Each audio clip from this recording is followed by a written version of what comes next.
perfect life looks brilliant. Give me more of this. I'm out of control, about to blow, and I've been caught in the undertow. So toxic, but I can't get enough. You bury me, bury me. Yeah, you bury me, bury me. You've got me hypnotized. Push me out of myself. You've got me hypnotized. I can see, I can hear, going crazy by the light. It's got me hypnotized. You've got me hypnotized. Can get you out of my head again.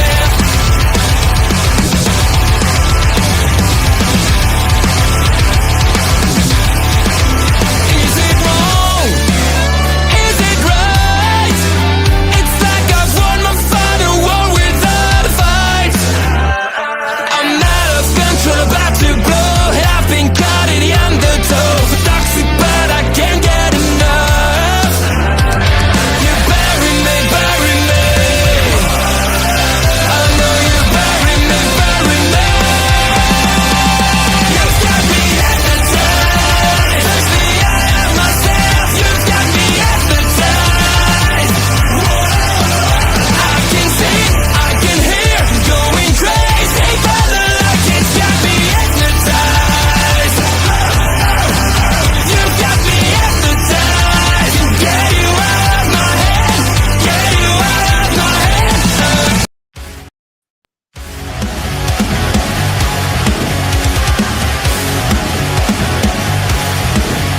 Please note.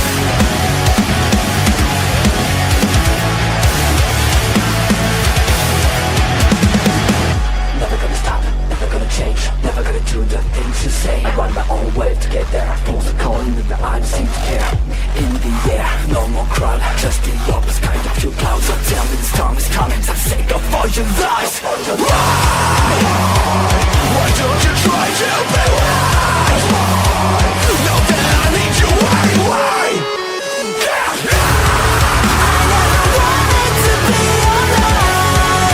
Just to feel like I'm fading.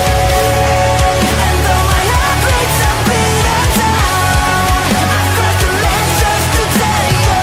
Don't lead the way, don't even say that I follow with a color play in the rain. I feel like I'm fading. Always do it on my own, so I gotta get through it. And the only thing I know is to love what I'm doing. Never give up, never slow, till I finally prove it. Never listen to the no's, I just wanna keep moving. Keep my head up when I act, head up, that's a fact. Never looking back, I'ma keep myself on track. Keep my head up, staying strong, always moving on. Feel I don't belong, tell my thoughts to move along. Push myself to be the best, die with no regrets. Live with every breath, see my message start to spread. And I had so many dreams, then you hit your teens. Life ain't really what it seems, try to find out what it means. Hello, everyone, and welcome to the post show for WrestleMania Night 1. My special guest, Megan, will be here in just a few moments. Thank you for waiting on us. I do appreciate it. I see people in the chat. Let's see who we got there so far. We've got Noob in the chat. Hello, Millennial Noob. How are you? How is everyone doing tonight? I am doing fine. We'll find out how Megan is doing in just a few moments. Her house is, you know, it's WrestleMania. We're all enjoying it in our own different ways. She will be with us shortly. Don't even worry about that. Thank you all for joining us. I greatly appreciate it. Before we go into the show, let's go ahead and show this prepared video from Mark talking about what we can expect to be reviewing tonight on the review show.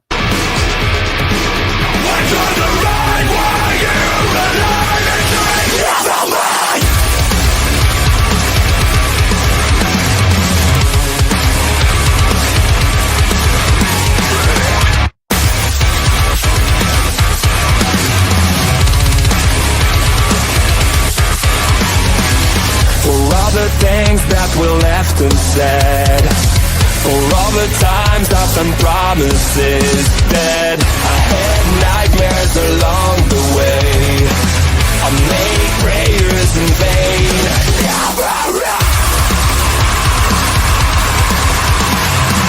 I waited so long to catch my breath. Yes, indeed. We are here talking about night one of WrestleMania. We have Jey Uso up on the panel on the post show, the new World Heavyweight Champion, and we'll get to that match in just a few moments. But here we go. We have Megan joining us. Hello, Megan. Oh, hi. I hope you can hear me well because I'm having issues with my microphone. No worries, we can hear you loud and clear. Everything is perfect. Okay, great. Well, thank you for joining us. I know it's Mania week. Everybody's got stuff going on. Everything's great. How are you doing Yeah, tonight? I'm doing good. I'm doing good.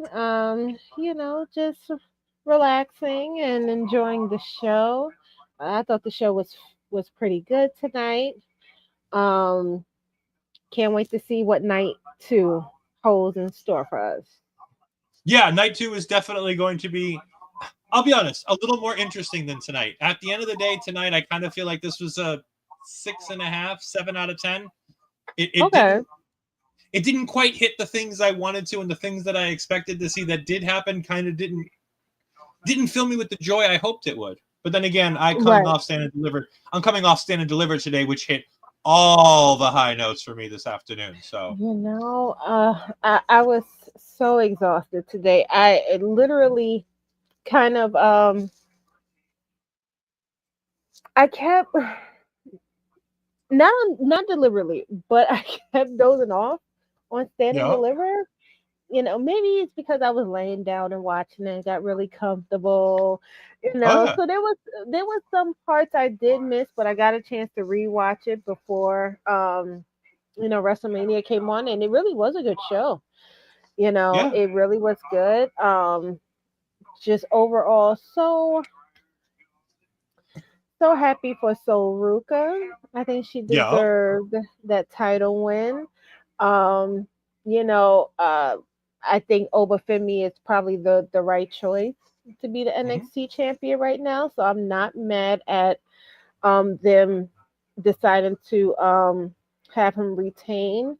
Um, really interested in Hank and Tank's tag team title run. I think that should be really fun as well. And with Stephanie retaining and Charlotte kind of hinting at Stephanie, maybe we'll end yeah. up seeing a Stephanie and Charlotte feud in the near future. So yeah, honestly, I think night one of WrestleMania and definitely Stand and Deliver.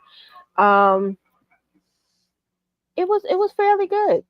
I Yeah, thought yeah, night one was fairly good. But I'm definitely looking forward to whatever they have in store for us for night two because I just feel like something really big is gonna happen.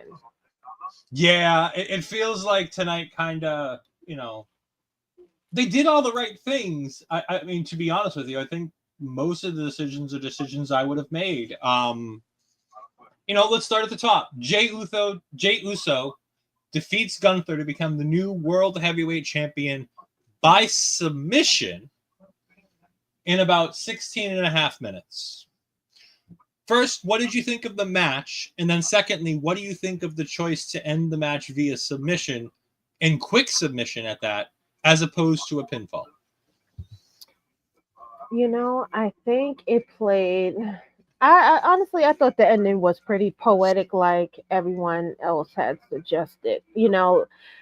The that chokehold, that submission has been kind of known as Gunther's finisher. It's been the move that he has used to win all of his more recent matches, including Randy Orton. Um, I guess the just the whole irony of it is the fact that um Jey Uso is the one to kind of, you know, use that move on Gunther and win the title. It is giving that underdog story, the same story that they have for Sammy when Sammy was going up against Gunther last WrestleMania for the Intercontinental title. Um yeah. I'm not mad about it. I know a lot of people really thought that Jay wasn't going to win. Um, I really can't see how people thought that. You know, you could tell they was kind of building this redemption arc for Jay. Um, out of going up against his cousin for the title. Um, this whole journey of becoming a solo wrestler to his first singles title, which was the Intercontinental title, even though he didn't hold that title for very long.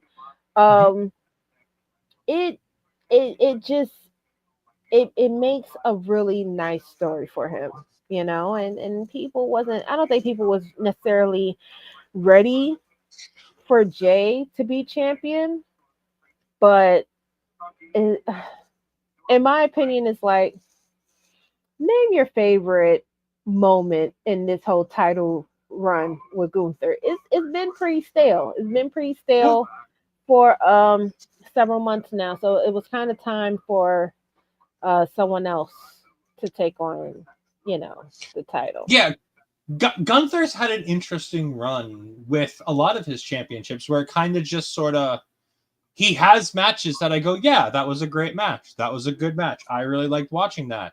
But at the end Right. of the day, I don't go back and remember them. I don't really go back and watch them all that often.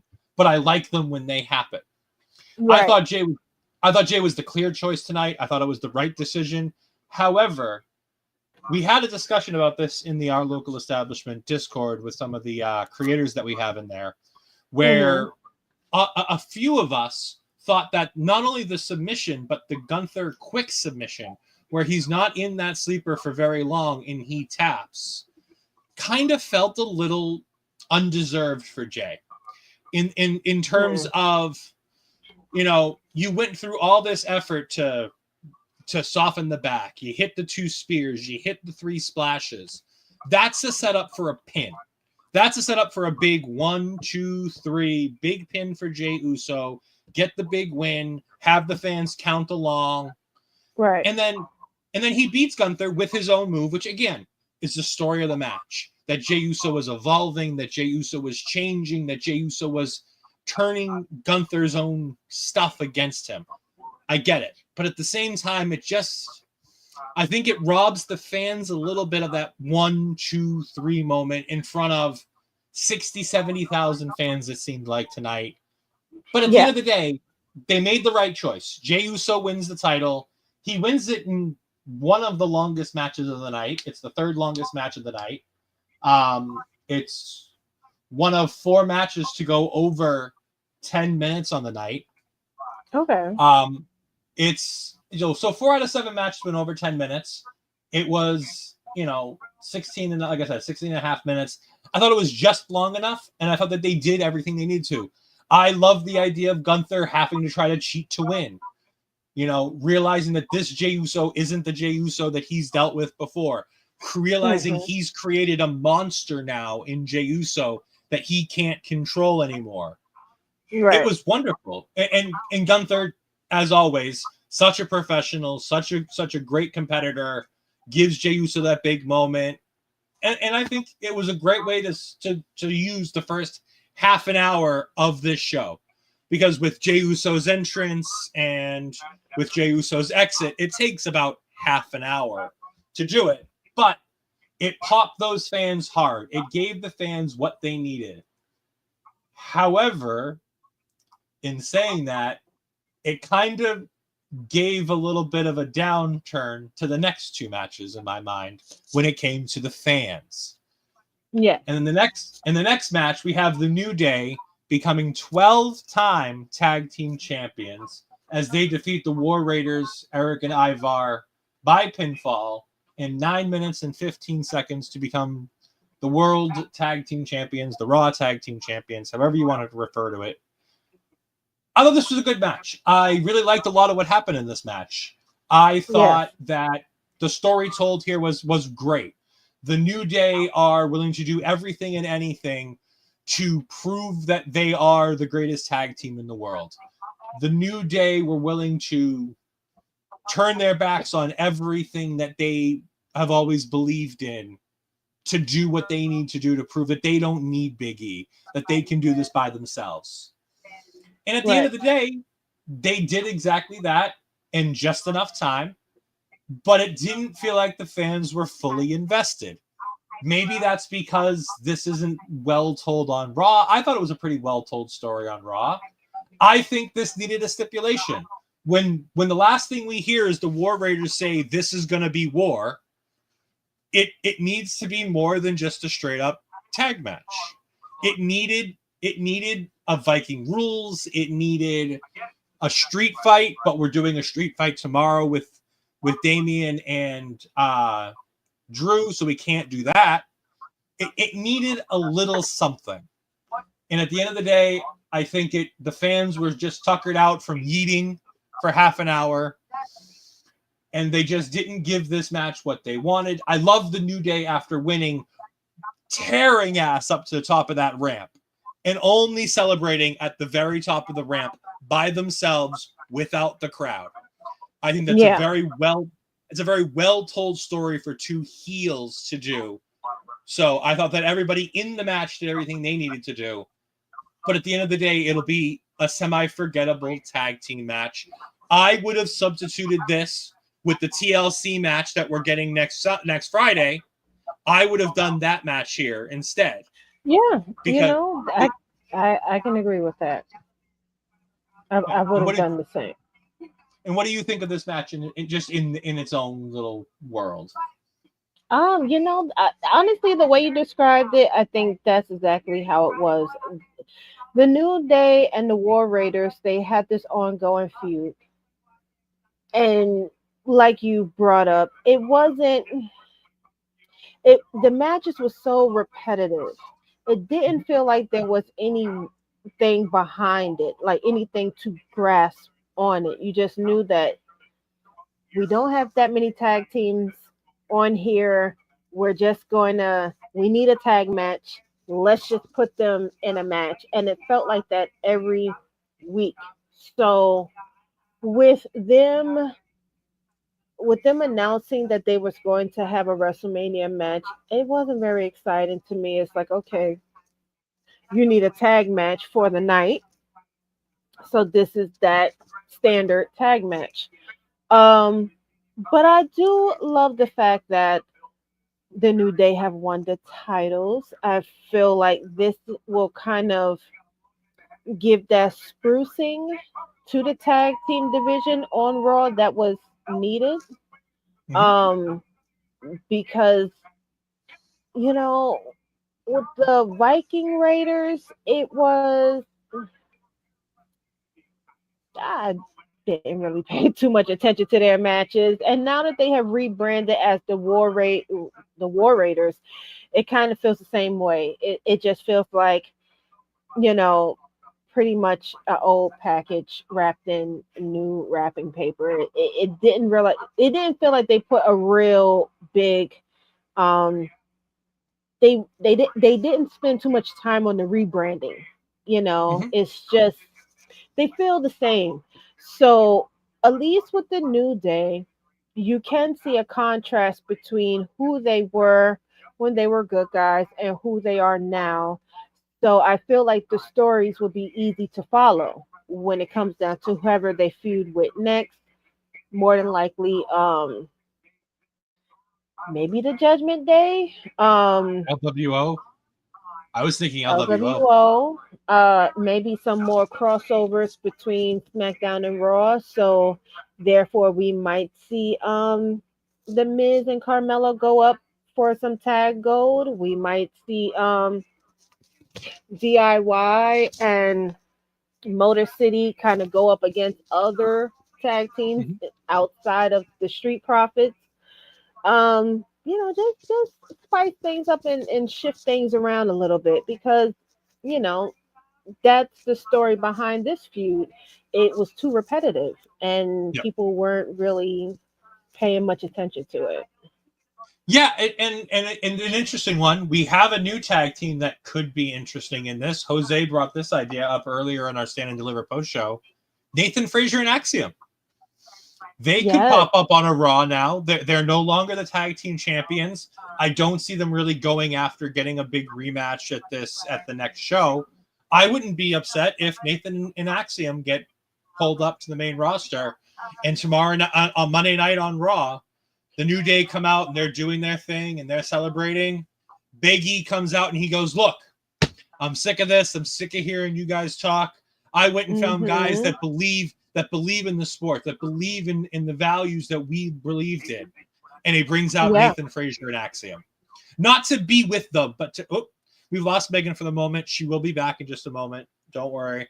And you bring back Big E just to kind of do that spot, to give them that little publicity, to give them that pump up and start a nice feud with them. I think that's a way that you could go to kind of tie these stories together and do a lot of fun with that. We got STG here. Okay, I'm here for analysis. Well, you've missed the analysis for 2 matches. Basically, to recap that, we both liked that Jey Uso won. We thought it was the right decision. Megan thought it was very poetic that they used the submission. I disagreed. I thought the submission was a bit of a weak storytelling for Gunther. I think it would have been better if he was going to hit all those moves that he just pinned him. I didn't hate the decision, and I'll say that again. I don't hate the decision, but I definitely don't think it was the best decision in the first match. No, you're good. I was just recapping while we had a moment when you popped out. But yeah, I'm sorry. Yes. No, it's good. My internet is acting a little wonky, so I'm hoping that it is better. Technical difficulties are part of the business. We get it. Yes. It was weak storytelling that made him look weak in the top position. Yeah, again, that's kind of what we were thinking is that the only bad thing about the tap is that it happens so quickly. If Gunther, if he rolls and tries for 3 or 4 minutes to get out of it and then taps, or in my mind, you just put WrestleMania 13's main event in the Hall of Fame. You just put Bret Hart versus Stone Cold Steve Austin in the Hall of Fame. Yeah. Why didn't he just pass out? It worked for Austin. It worked for Austin all those years ago. Just do that. It makes Gunther look hugely strong in defeat to potentially continue doing things with him. It's true. At the same time. And it's like you brought up Stone Cold and Bret Hart. We just did that recently with CM Punk and John Cena at Elimination Chambers. CM Punk didn't tap. He also just passed out. And I think they did that with Randy and Gunther. So yeah, I have to agree. I kind of wish they had done something like that. And again, it's not even so much that he needs to pass out, but just don't. I don't think somebody like Gunther should ever be tapping, like actually physically tapping. If he can't get his hand up or he passes out, and like I said, the reason why the Stone Cold one is in the Hall of Fame is because there's so much to it. It's that effort to try to get up for all of that time. The blood pouring down his face, just obscuring his eyes, screaming in pain. Those are the things that made that what it was. And that's, you could have done something similar. You don't have to do the exact same thing. But Gunther trying to get to his knees and falling down, or rolling around trying to put Jey Uso's shoulders on, like they did in the main event. And maybe that's why it had to do that.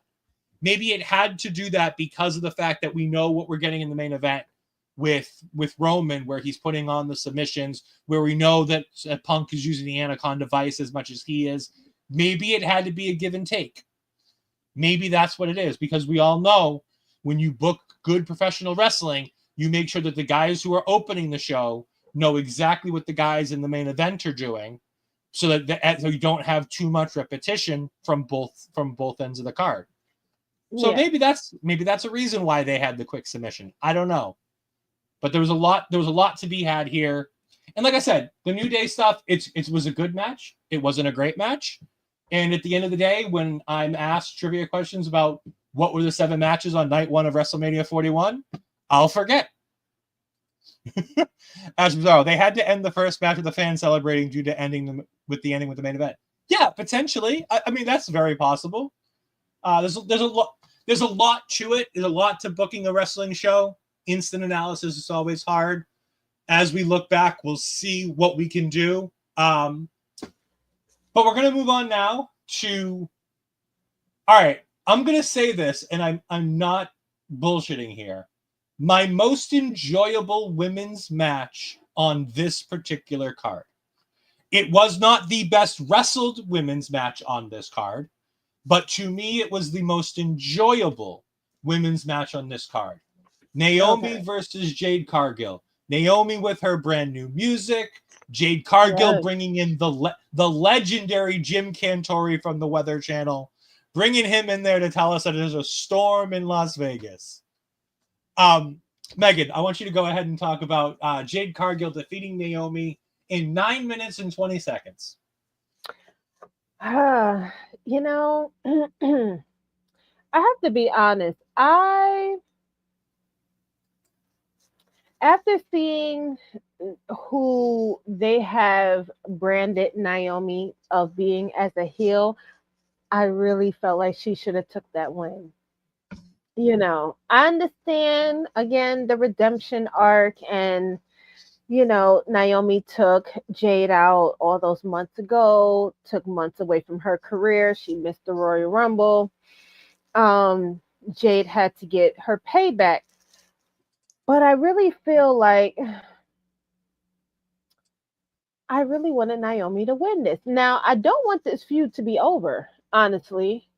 I'm not ready for it to be over. I still feel like there is some loose ends when it comes down to Bianca.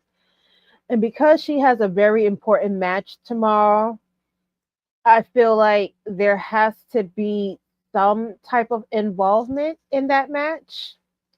Um, I'm not sure how that will play out, but if by chance Naomi and Bianca are still, you know, friends, I could see Naomi possibly helping Bianca win the title since Bianca has been getting booed for the last couple of weeks now, Rightfully both in so. and out of the states.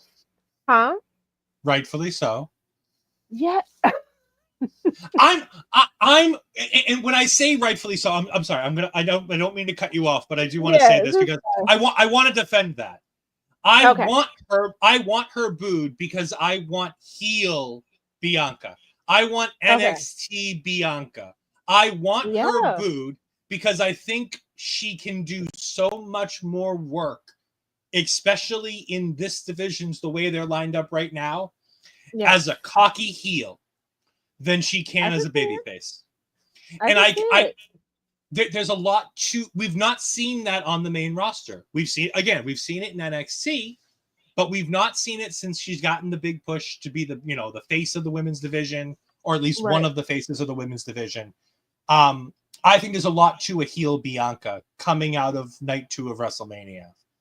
As far as this match goes, the things I wanted to say about this, and then I'll let you continue on this match. Jade Cargill exceeded my expectations. Granted, it was a very low bar. I think Jade Cargill looks the part. I think she can sometimes talk the part. Her wrestling leaves a lot to be desired. It just is what it is. In general, her in-ring wrestling ability leaves something to be desired. However, I think Naomi did an incredible job to be able to work this match in a way that showed off all of Jade's good things. Her power, her strength, her ability to actually do the moves is good. Right. She can hit the moves right. She doesn't make a bunch of mistakes. The one thing that Jade is still a little light on, in my mind, to make her that much better for me, is she's not fluid. There's a lot of times here where she was waiting for a spot. She planned this match out, it seemed like, with Naomi. They kind of knew what they were going into.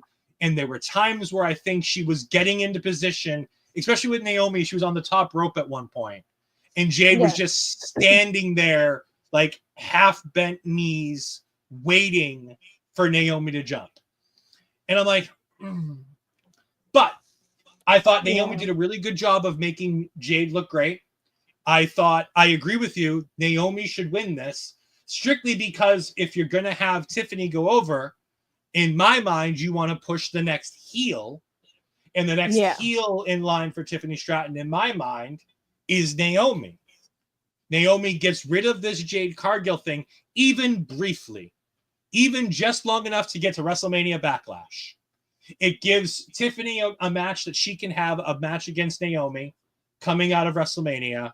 And then you can continue this Bianca, Jade, Naomi story when Bianca loses on night 2 of WrestleMania, because that can further this heel thing that Naomi was right, that Jade was holding her back, that she needs to be a little different, and that the best way to do it is to side with Naomi. Again, kind of fantasy booking, but I think that that's a logical path that you could go with some of the results we were coming out of tonight. Right. But I enjoyed this match for what it was. It was 9 minutes and 20 seconds. It was not the shortest match on the card, which was a surprise, because honestly, that's where I had it pegged.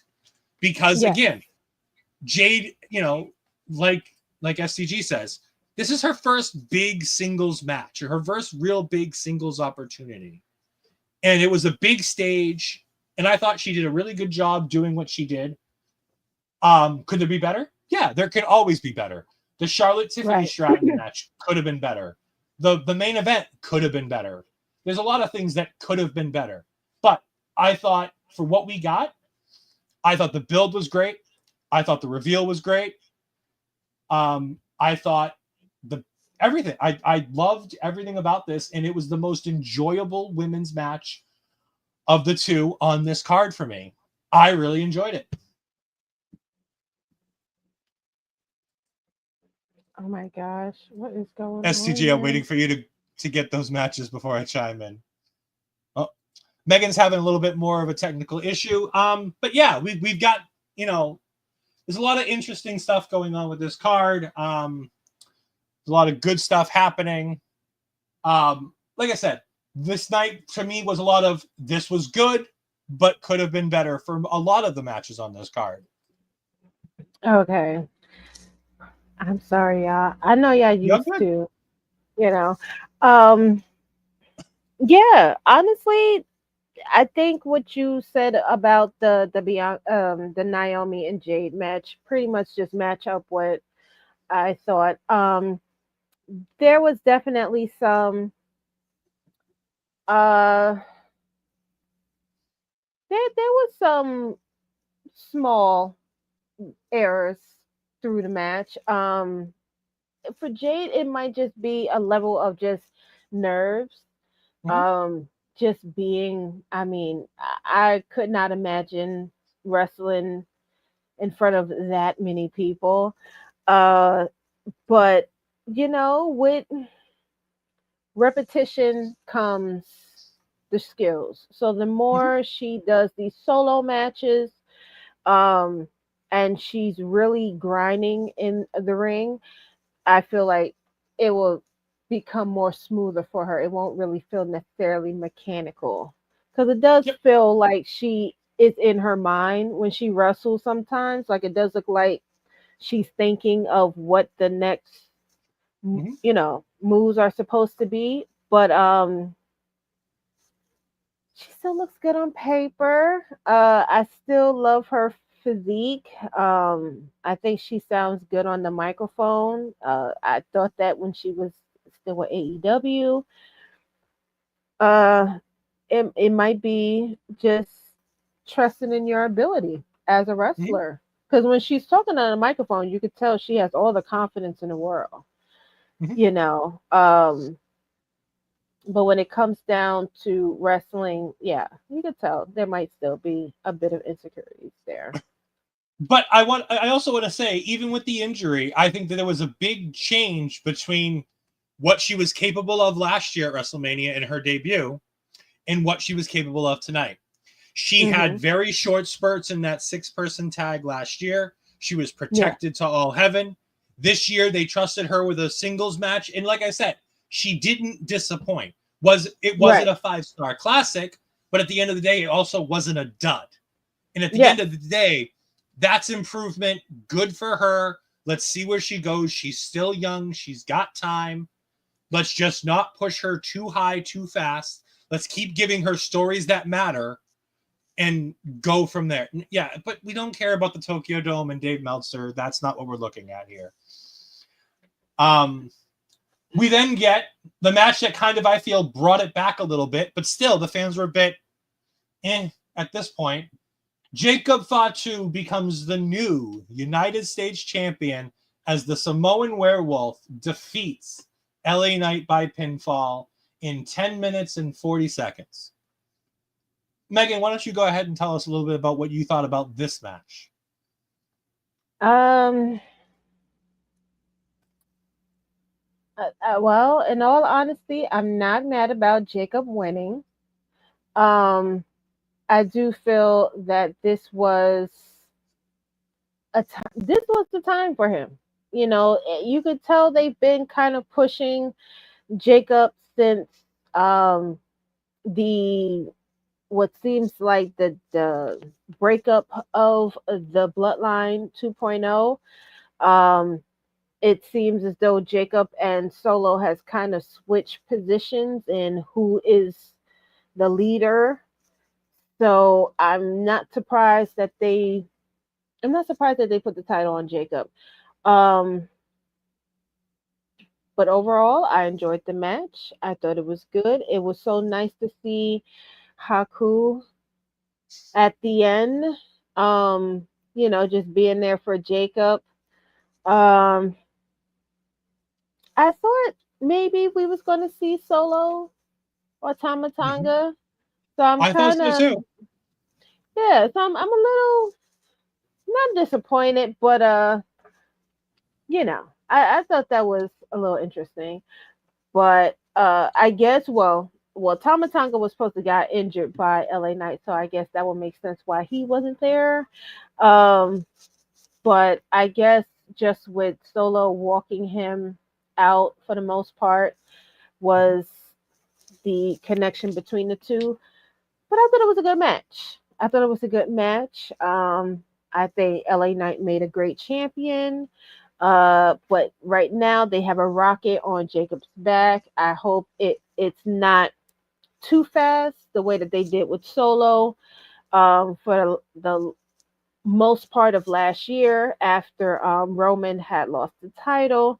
You kind of put Solo in the front seat, and now he has taken such a huge step back. So I'm hoping that when it comes down to Jacob, they kind of know where they want to go with him, and it stays at the incline for him. Yep. STG said this is one of his top two matches of the night. I kind of agree. I think I'd put it fourth on my list if I was going over my list of favorite matches of the night, which is kind of unfortunate, but I liked it all the same. Right. Jacob was the right decision here. LA Knight, transitional champion for this reign. He's popular. He's great. This doesn't do anything bad for him. He'll be fine. The fans will still love him. Jacob Fatu has been pushed since the moment he walked in the door, as he should. The fans have fallen in love with him, as they should. The Timu bloodline has fallen apart, as it should. I'm surprised we got Haku as opposed to Sam Fatu. I'm more so because I'm surprised we didn't get his dad, the Tongan kid. I'm surprised we didn't get the Tongan kid out here, who is a former WWE wrestler, who's the father of Jacob Fatu. And instead, we got the kind of weird uncle that everybody loves and everybody fears. And everybody knows that he's the nicest man in the world until you say something that pisses him off, and then Haku will kill you. Yeah. Literally and probably figuratively. No, I thought this was great. Jacob looked like $1 million. LA Knight did a fantastic job. LA Knight is so good in the ring. He is. People underrate his ability to have a good match with pretty much anybody. And again, it's hard not to have a good match with Jacob Fatu. So I think it was kind of, in the cards. And I'm glad they made this decision. Where they go from here is a really interesting thing. I don't know who the real top level baby faces are on SmackDown for this championship. That's a really interesting thing for me. because Melo's a heel with Miz. So unless you bring up Trick as a babyface, but then you're just feeding Trick to Jacob, and that's not good. You need a small list of baby faces that you can kind of feed to Jacob for the next few months before you start getting into a real feud. That's a good question. I'm hoping that whenever I mean, you still have this on again, off again feud between him and Bronson Reed. Not Bronson Reed. Oh my God, I miss him The so other much. Braun. I need him to come back. The other Braun. Um, The other Braun. yeah, Braun Strowman. You still have that feud between them two that they could possibly pick up on. Uh, uh, you have Pete Dunne and Tyler Bates. I'm not sure if they're good guys or not. They are, Um, but they're on Raw as of right now, if I believe. well, But I yeah, know we I mean, you still can kind of going mix through them this around. whole draft, so I'm hoping Yeah. that there's more of a switch up, when this draft Yeah. comes along. Um, but yeah, as you mentioned on SmackDown, no, there's really not too many faces on there um, that could possibly go up against Jacob. So I guess that's when you're really gonna have to start pulling some people from the NXT or from Raw to go up Mhm. against him. I know at some point, Rusev will more than likely debut. Malachi Black, we don't know if he's coming in as a face or a heel yet. It's kind of looking like heel, maybe. I don't know. Um, he's another possible opponent. I'm sure Dragonoff is close to a return. Uh, so yeah, there's not really too many uh people that he could face right now, unless at this moment in time they pick up on his and Braun Strowman's feud again. Yeah. Like I said, there's a lot, and again, that's a future problem. As of tonight, good idea. Jacob wins the title. Match was really good. I thoroughly enjoyed myself. But again, it's one of those things. Story of the night. I felt like it could have been better. I felt like there was another gear this match might have been able to take. But Right. Jacob's just so damn good. It's hard to hate anything. Now we're going to switch gears and talk about two really interesting things as we go into this next match. First, best of luck to Rey Mysterio and his healing from whatever injury he may have sustained at SmackDown. It's unfortunate that he got missed out on this WrestleMania moment, which might have been. We're getting to the end of Rey Mysterio's moments at Mhm. WrestleMania. So hopefully Rey can heal quickly and we can go ahead and do this feud. But before the day, after Stand and Deliver, during the WrestleMania pre-show, Triple H was joined by a bunch of people, including Stephanie Vicaire, the LWO, Legado del Fantasma, Andrade, Stephanie Vicaire, to announce that WWE has acquired AAA, Mhm. which is a fucking crazy idea. They're not in partnership with AAA. They have purchased AAA. Yeah. Vikingo was there, the human gift machine, as I call him. Um, it. I saw this online, and I'm going to say it. I'm just going to kind of leave it alone. It felt really awkward to have the management team of AAA sitting in that room and Mhm. having Stephanie Vicaire standing there. After everything that's happened with her and people, Right. to have the company that supported people, and that she was a victim to, seemed like a poor choice. Mhm. I understand their desire to have their luchadors out there and to be there and to kind of, promote this as a big deal. Mhm. I mean, the optics on Stephanie Vicaire being there might be a bit off. If you don't know what I'm talking about, just search Stephanie Vicaire issues and it should come up pretty quickly. That Okay. being said, El Grande Americano defeated Rey Fenix in the shortest match of the night, in 7 minutes and 55 seconds, when Rey Fenix, in his third WWE match, took an L. Yeah. I like this match. This is my second favorite match in the card, believe it or not. I thought this match was really fun and interesting. I love the Chad Gable character, El Grande Americano, Chad Gable. It is the same person. I'm not getting into this Sami Zayn, El Generico stuff. Those are two different people. El Generico is retired in a village, raising some kids at an orphanage. He's doing fine. He is not Sami Zayn. El Generico, El Grande Americano is indeed Chad Gable. They are the same for me. But I thought this was a great showcase match for Rey Fenix while continuing Chad Gable's storyline, because we're kind of in a tough spot here with what do we do now, because we don't have Rey. We don't know how long we don't have Rey. Somebody's going to have to unmask him, but who is it going to be and when? So I think the smartest decision they could do is put over Gable, El Grande Americano, whichever one you want to call him, put him over tonight and figure out the rest over the next few days. You've got some time to figure it out. You can take your time then.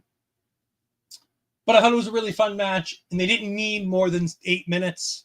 I thought they did everything they needed to do. Ash is right. Seeing Vikingo there at ringside at WrestleMania is absolutely batshit crazy. It's nothing I would have ever imagined. Like, the idea that a AAA star was at ringside at WrestleMania, and knowing that he's technically a WWE superstar in theory at the moment. Yeah. It's just nuts. What did you think of this match? I had to go back to, like you said, the announcement of the acquisition, because honestly,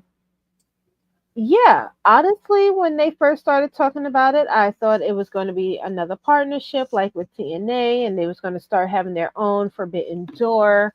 But then you learn, no, we actually own AAA. The way my brain works, WWE is kind of making AEW, or putting AEW on an island. And they seem to be working with everyone who has some type of partnership or working relationship with AEW. Everyone's seen that picture of The Rock with the New Japan Pro Wrestling shirt. Honestly, I feel like that was not I think we all know that wasn't necessarily an accident. I think that was more of a warning shot. That's what I think that was. I don't think it was something to ponder over. I think something has already been done, and they letting people know ahead of time that it's coming. But outside of that, I did enjoy this match with Rey Fenix. I love the idea that him and his brother, uh, their first couple of months, weeks in the company, they're having a WrestleMania match. I thought that is very big, very monumental for them in their careers. I also have another theory. I feel like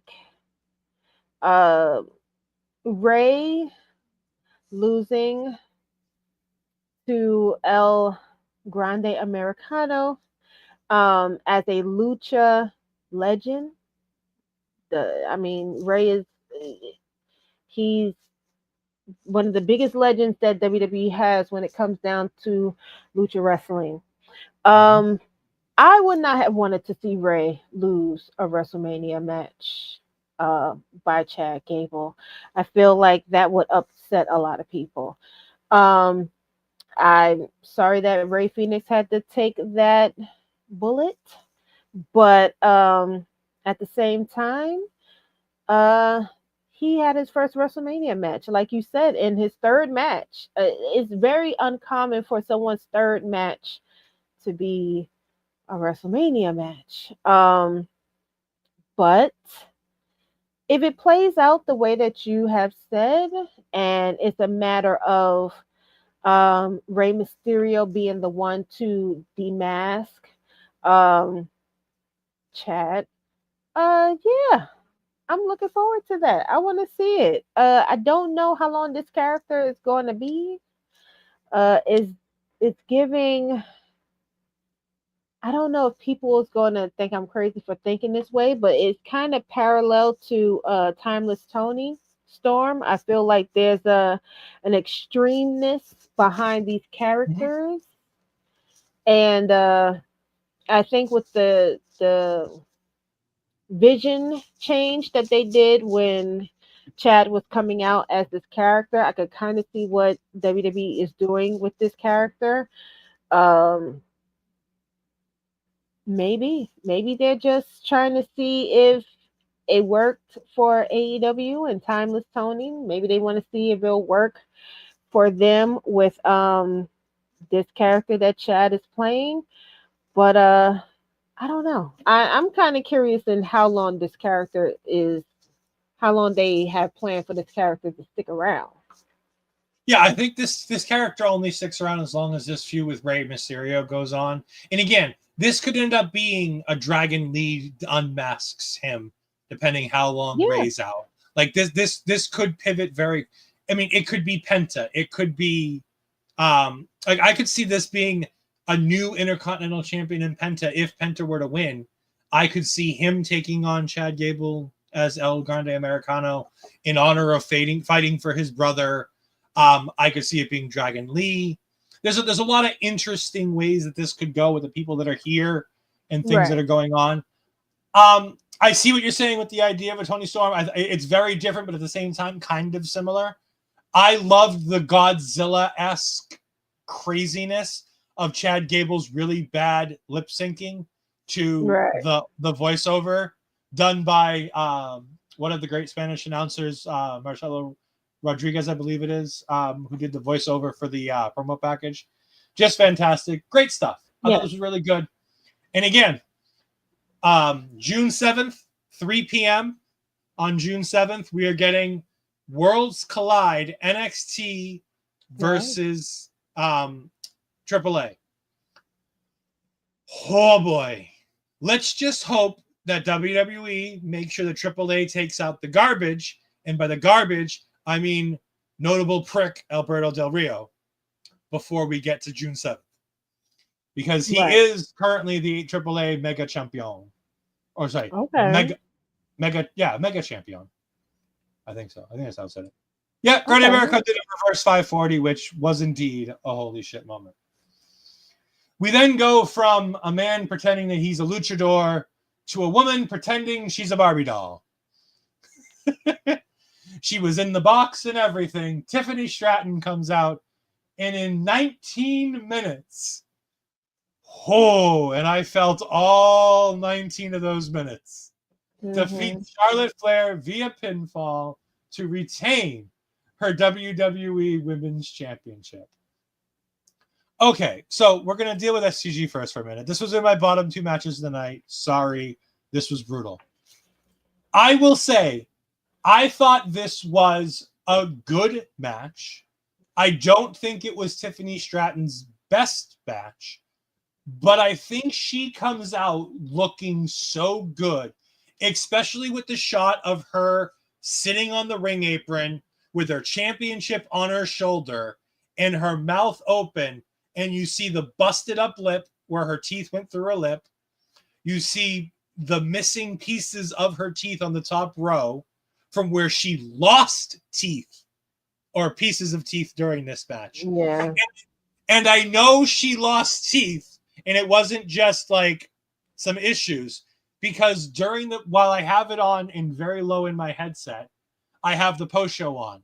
When they were bringing Tiffany to the stage, she literally went to the camera, pointed to her smile, which was all white again. So since her match, she went backstage and had fillers put on to be able to go on stage tonight with perfect. Wow. I Yeah. I love Tiffany Stratton. It's hard for me to criticize Tiffany Stratton too much. I will agree, though, with STG that the chemistry wasn't the greatest, but Charlotte brought something out of Tiffany that even Becky in that really hardcore brawl match in NXT didn't do, which is, by the way, my favorite Tiffany Stratton match of all time, is that brawl match that she participated in with Becky Lynch, the street fight at one of the NXT Premium Live events last year. Mm-hmm. I thought this match was very good. I didn't have it at the bottom, but I didn't have it at the top either. At the end of the day, this did exactly what it needed to do. Charlotte Flair put over a younger talent, finally, after probably kicking and screaming the whole way. She put over a younger talent. And again, I'm a big Charlotte Flair fan. I think Charlotte's great. I didn't know who I wanted to win this. Yeah. But indeed, it is Tiffy time. And that was good enough. But God, this match did not need to go 19 minutes. No.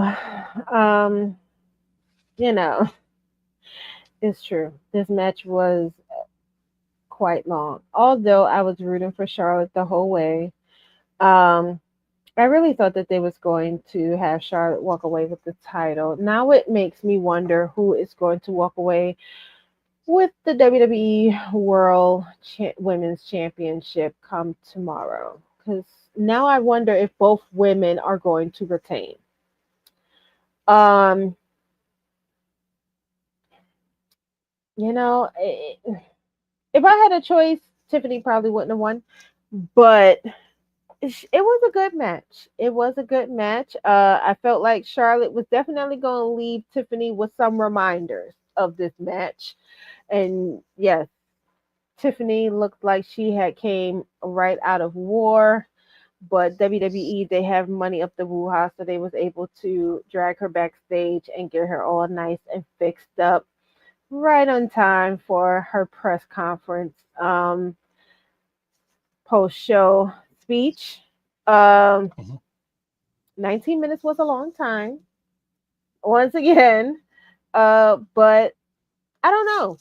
It's a feud over between Tiffany and Charlotte. I like again. God, I I hope so. assume. God, I hope I so. I assume it is over. This is the second time Charlotte has been seen doing the Devil's Kiss, Stephanie's most popular move on NXT.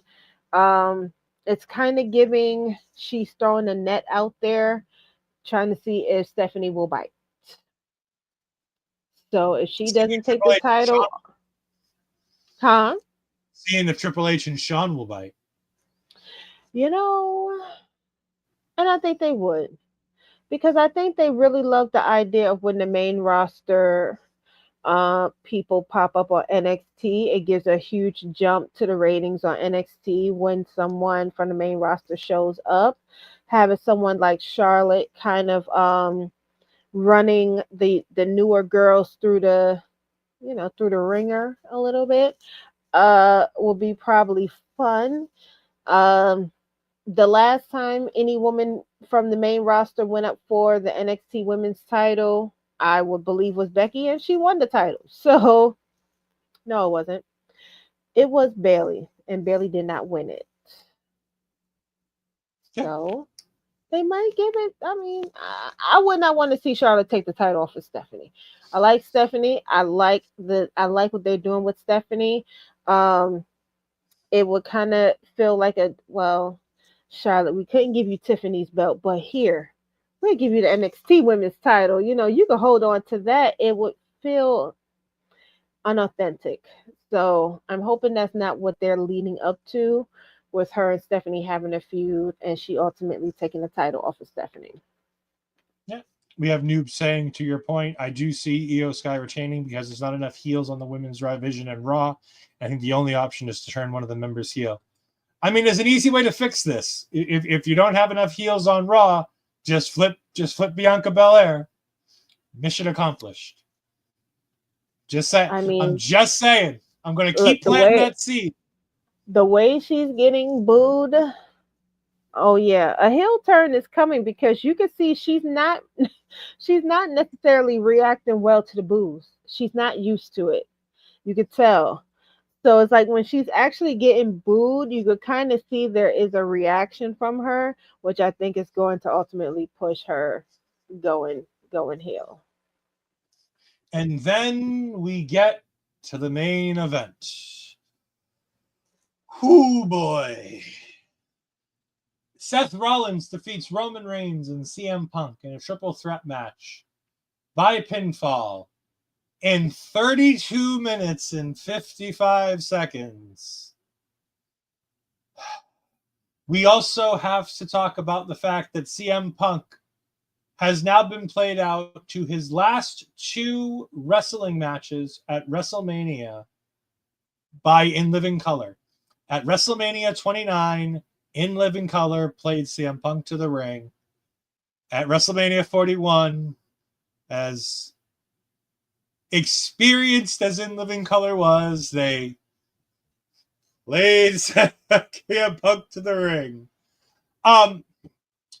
This match is a masterpiece. It was too long. All Roman Reigns matches are too long. You have to readjust what is and isn't too long when you factor in Roman Reigns. Mm-hmm. I put this in the Discord for the Olay thing, and I want to bring it up to you and see what you said. There were 2 incredible triple threat matches that were both my match of the night on both sides of the card. On Stand and Deliver, Obafemi winning over Javon Evans and Trick Williams. It, as I said earlier today, it shut up anybody who says that Javon Evans isn't a main event star. Mm-hmm. That match today proved that Javon Evans can hang with the main eventers. No ifs, ands, or buts about it. Right. It made Obafemi a star to the point where I'm certain Obafemi will main event WrestleMania in the next 10 years. I'm certain that by the time we get to WrestleMania 51, Obafemi will have main evented a WrestleMania. In this match, I thought that the storytelling here was on a completely different level to the storytelling on any match that preceded it. There were 13 matches that preceded it today in WWE events with Stand and Deliver and Night 1 of WrestleMania. The subtle storytelling throughout the match between all 4 of these individuals was sensational. However, the heel turn at the end by Paul Heyman on both Roman Reigns and CM Punk feels to me like Vince McMahon and Stone Cold Steve Austin from WrestleMania 19. I think it's a mistake. People keep saying that Heyman owed Rollins. Heyman owed Rollins nothing, in theory. Heyman did not make a deal with Seth Rollins the way Paul Heyman made a deal with CM Punk. Mm-hmm. The fact that Paul Heyman was with CM Punk tonight to lead him out to the ring was sensational storytelling, and that was a great use of the favor to get that to go the way it needed to go. But I don't feel that Seth earned the heat that the heel turn of Heyman is going to bring, because I don't think it did anything in terms of the match. It tells more of a story between Paul Heyman and the other 2 than it does anything with Seth Rollins. He feels like a puzzle piece forced into this. Mm-hmm. I would have felt better if if the favor Rollins wanted was that Paul Heyman did the low blow to Reigns, did the low blow to Punk, and then he walked away. Right up the ramp, says, none of you guys tell me what to do. I'm Paul fucking Heyman. I do what I want to do when I want to do it. I think that would have been a better use of this heel turn because I don't think Seth gains anything out of it. Roman needed Heyman as a mouthpiece to help bring the tribal chief character to life. There's a special bond that came between them. Punk didn't need a mouthpiece, but he needed somebody to say how great he is and to hold up that championship, as Paul said. Because that, in Paul's own words, the only thing he needed to do out there with CM Punk was hold up the championship every time Punk said, I'm the WWE champion. That's all he had to do there. I don't know what Paul Heyman does with Rollins to make it any better. And to me, that's a miss. However, I loved everything about this match. Even the botch from Roman Reigns when he's trying to get into the second Anaconda Vice and he's not sure where to put his hands and Punk hasn't either. And they have this like literally all of like 2 seconds where they're trying to figure out their hands and their head. And it's great because it's one botch in 32 minutes of greatness. Right. And I just love the Roman Reigns character. Again, we're not talking anything political here. We're not dealing with the political stuff of Roman Reigns. We're not dealing with the PR stuff from John Cena tomorrow night. We're strictly talking in-ring character and the work that they're doing in the ring for the WWE. And I thought Roman Reigns did a fantastic job tonight. And even if you want to talk about the politics, it obviously didn't matter to the 61,000 in the arena because they were very happy to acknowledge their tribal chief tonight. Yeah. You know, what I thought was most interesting with each of their entrants, because each of their entrants told a story. You had Seth come out, you had the design of the buildings. The buildings is on fire. He burns everything down in all black. Lights go out, lights come back on, and he's in all white, like a baptism of something. It was like a phoenix out of the ashes type of thing, or from devil to angel, whatever. Yeah. But I thought it was very interesting, the glasses, because the position of his hands and the glasses and the design on the side of it, it kind of gave Jesus on the cross. It kind of looked like he was wearing the crown of thorns. I don't know if anybody else saw it, but that's what it gave. Of course, Roman came out, had all of his ancestors with him, the elders, Peter Maive, his father, his uncle, Rikishi, Yokozuna. The interesting thing is there was no The Rock. I thought that was really interesting. He did not put The Rock's picture up there. And The Rock is supposed to be the high chief. He is supposed to be the highest position in the whole tribal clan. And then, of course, the tribal chief Roman. So I think that is a sign that there is something brewing between The Rock and Roman. And we will see that because he did not pay no tribute to The Rock with his entrance. So I thought that was a hint right there. The only disappointment of the match is the fact that Paul left with Seth. It's kind of been suspected.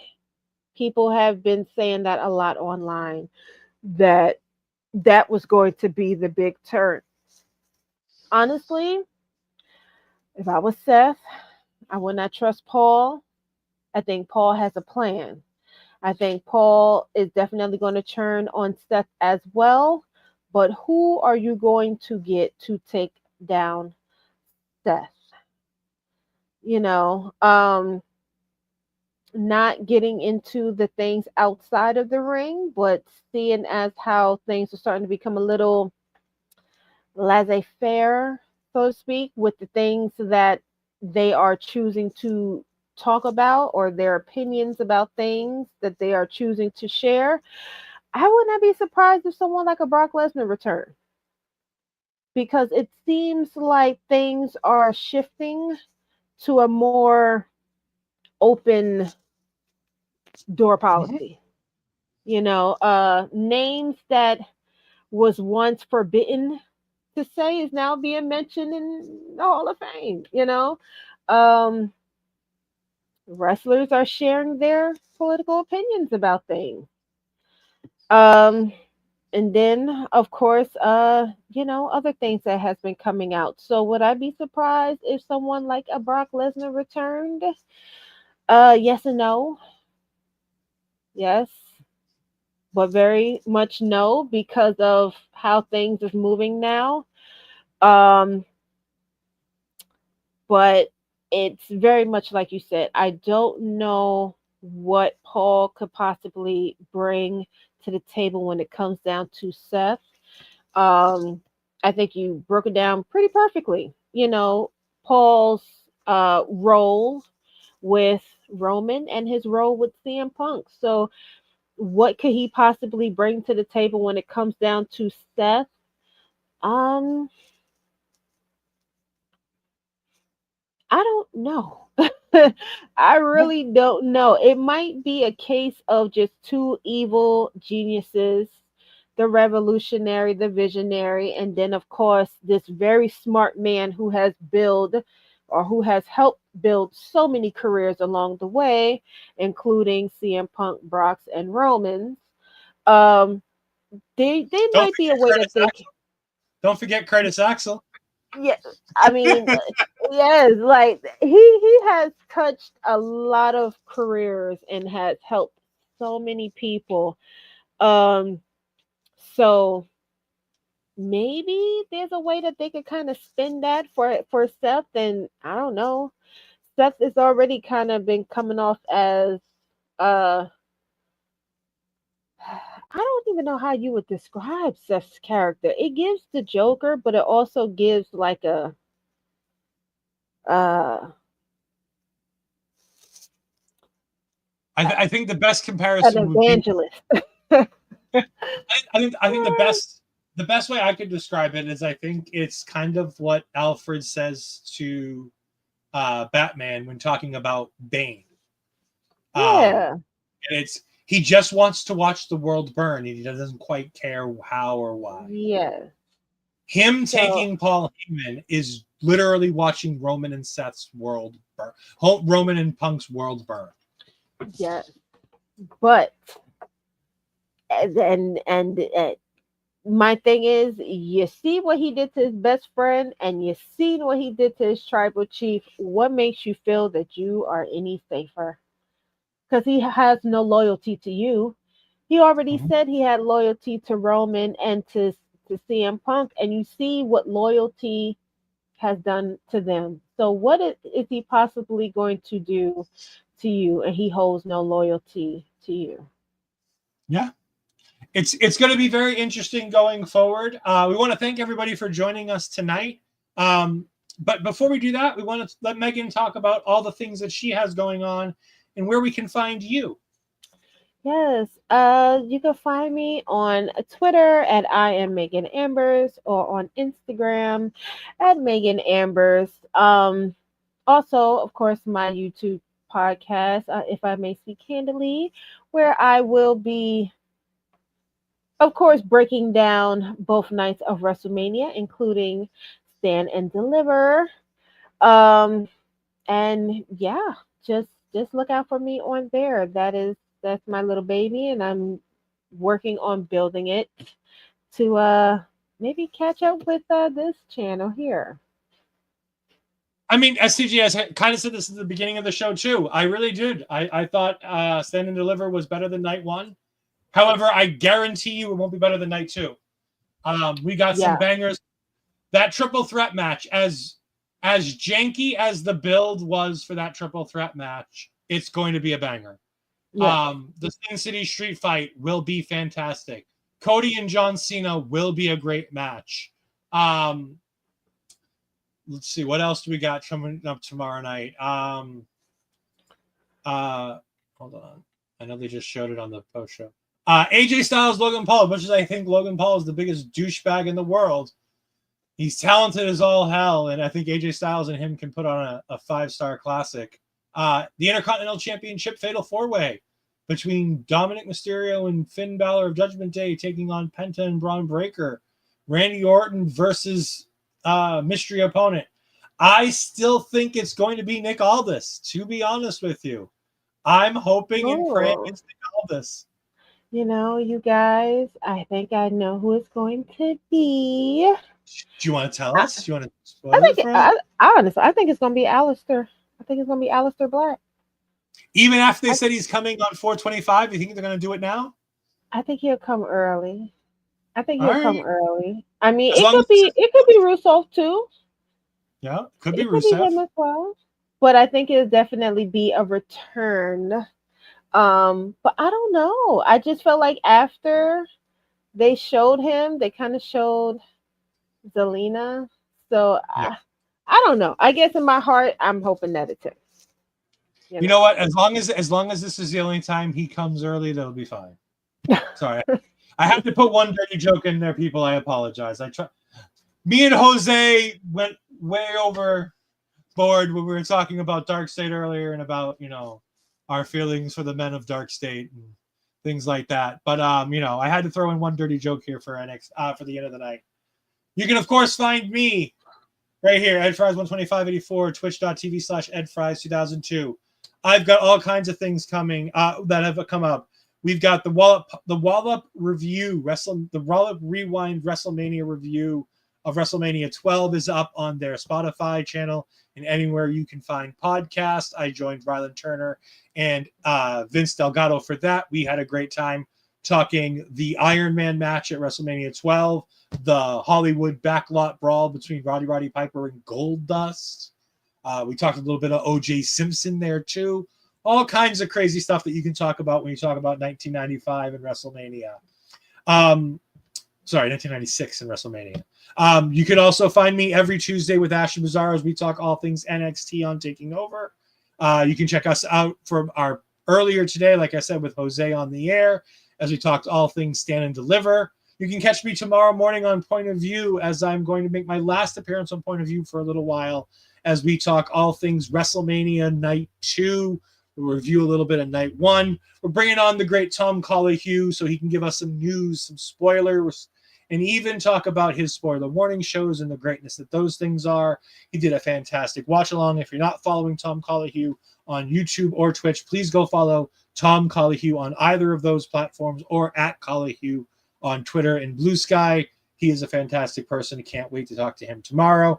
And of course, Marvel Talk is going to be back on May 4th on Star Wars Day as me and Andre and potentially the host of Marvel Talk, Peggy herself, the Empress of Marvel Talk, are going to try to talk all things Thunderbolts as we do our Thunderbolts review, as that movie will be dropping that Friday afternoon. So we got a lot of coming up here at our local establishment as well, and you can find all of us at our local establishment down here at Ole Podcast, capital OLEP Podcasts, on Instagram, Threads, and Twitter, YouTube, on Twitter and Blue Skies. You can find us on YouTube and Twitch at our local establishment. Same thing for Facebook, TikTok, all that kind of fun stuff.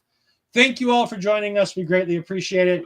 I'm going to send you out of here on the calendar so you can see all the other things we've got coming up this week.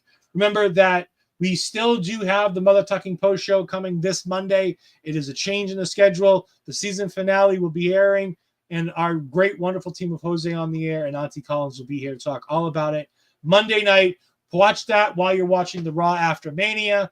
They're both wrestling fans. They'll love to chat about both. Go ahead and enjoy that. We're going to get out of here. Thank you very much. Goodbye.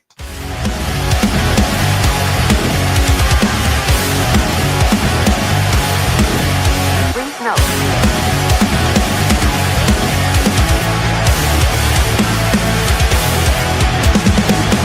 Never gonna stop, never gonna change, never gonna do the things you say. I run my own way to get there. Things are calling that I don't seem to care. In the air, no more crowd, just the opposite kind of few clouds. So tell me the storm is coming, for the sake of all your lies.